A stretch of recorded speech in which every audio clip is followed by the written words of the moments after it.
Let us go to South Africa. Our man, Andy Capostagno, 228. Geez, you guys weren't much chop against Aussie, were you?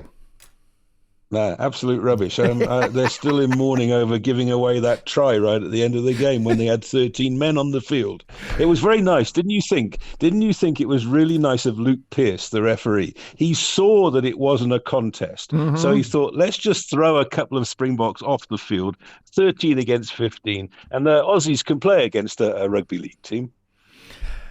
Oh, look, I mean, there's nothing worse than when you get really patronising. But I got nothing, mate, because, I mean, we lost to Argentina with a half-full stadium. Before we get on to that, let me just throw a little bit of praise here your way. After watching the two tests against Ireland, which were beastly, they were big physical tests, they were hard up front. What has impressed most about watching on the weekend, and forget how good or bad the Wallabies were, is it's the innovation that's coming in, Andy. I mean, this is, South African Test rugby, as we both know, traditionally does not look to innovate during Test rugby. But you're doing line-out moves. You're putting your forwards in the back line. You're swapping players around and just trying different things out. Where has this come from?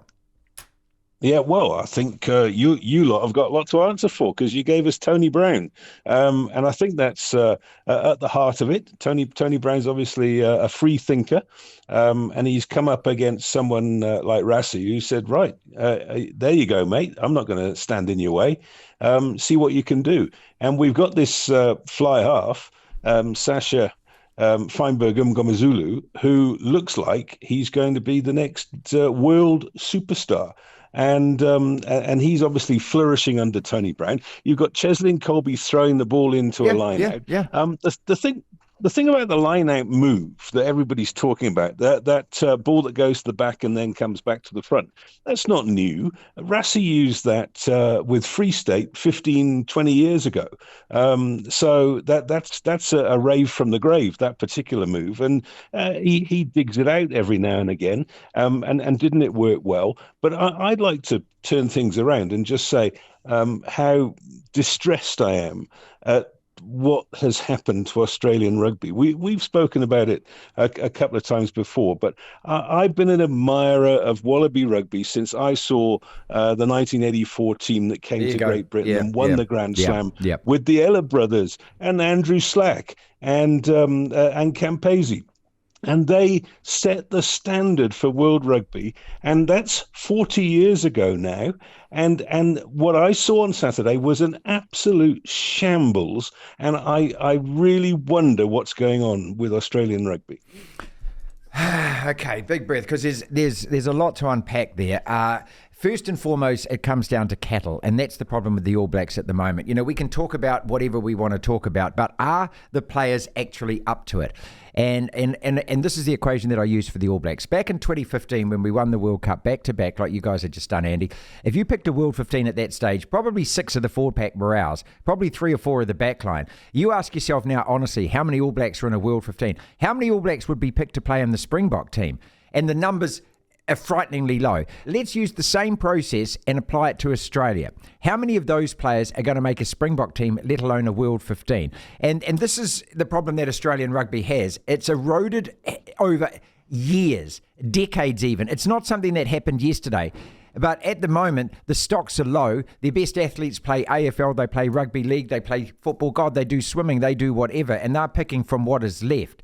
And then you've got to add to that the competitions that are being played. And when you look at Super Rugby, if you did watch any, well, I mean, those Australian teams are barely competitive, Andy. That's the truth of it. So he's got to cobble together 15 to 30 players and make a test team. And at the moment, I just don't think that they've got the strength there.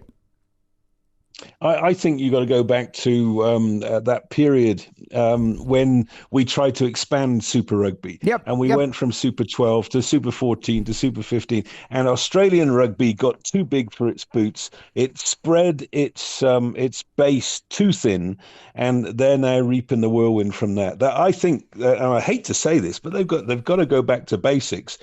When Queensland and New South Wales were good enough on their own to play Test rugby, they've got to go back to that. Well, we're facing the same situation here. We've got a national provincial competition, which our CEO has called not fit for purpose. Now, When honestly, I mean, it was the dumbest thing he's ever said, and he said some dumb things. But when the CEO says that, I mean, where is the foundation bedrock of your sport then? In New Zealand, it was really simple. It started with club rugby, then NPC. You got from there into the Super Rugby. From there's your path to the All Blacks. These days, that's been completely eroded. So as an 18-year-old, you go into an academy camp.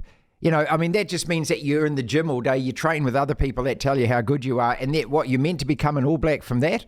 And I think the same thing that is happening to... It's true, Andy, that's happening to Australia is happening to us as well. Our playing stocks are as weak as they've ever been. We've now lost 13 tests in the last 5 seasons. That's unheard of in All Black rugby. Yeah, absolutely. I mean, there was a time when you lost sort of one test every other year. Yeah.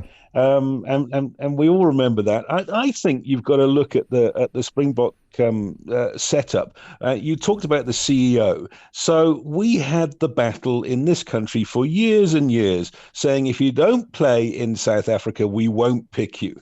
And then it got to the stage where our currency was so weak that you couldn't stop players from plying their trade abroad. So the team that beat Australia on Saturday, and we'll do it again next Saturday with a completely different team, is made up of people who play in France and Japan and Britain, and very few of them actually play in South Africa.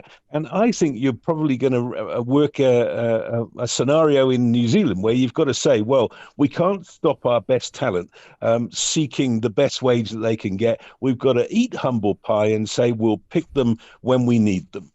And effectively that is now happening, but it's just that they create a smokescreen around it and they call it sabbaticals. Artie Savea was playing in Japan, didn't play Super Rugby. He's come back into the team. Bowden Barrett, the same. Sam Cane, he's back in the squad as well. So, it's just word soup. I mean, they're saying it doesn't happen, because they're still signed to New Zealand. But effectively, those guys are playing their rugby overseas this year and coming back. I just don't see what the bloody difference is, mate. No, well, and there's no point trying to, as you say, make a word soup to justify it. Just come out and say, we know we can't keep our best players in New Zealand anymore. They're not playing a high enough level of rugby to maintain what we expect from the All Blacks. They must go and play in France. They must go and play in Britain, in Ireland, and in Japan.